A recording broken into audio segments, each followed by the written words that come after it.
powder तो bleaching powder रासायनिक नाम हैला तार संकेत प्रस्तुति आ व्यवहार आज वर्णना करिया हम ता ऊपर डिस्कशन करिया देखो ब्लीचिंग पाउडर रासायनिक नाम कोन कैल्शियम ऑक्सीक्लोराइड ब्लीचिंग पाउडर संकेत कोन CaCl2 ब्लीचिंग पाउडर प्रस्तुति केमिति हुए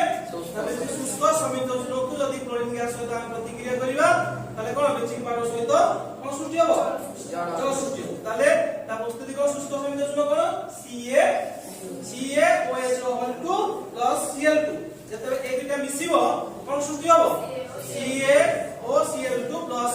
H2O सृष्टि हो हला एटा होजी कोन ब्लीचिंग पाउडर प्रस्तुति हला तापर व्यवहार कोन ब्लीचिंग पाउडर व्यवहार कोन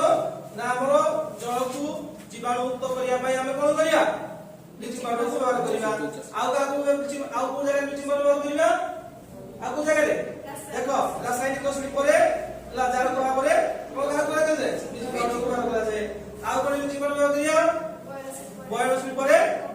ला कपा सुटा और छण को कोन करिया भाई करा जाय हां काठो रे ता कोई सब जगह रे कोन करा जाय ब्लीचिंग पाउडर को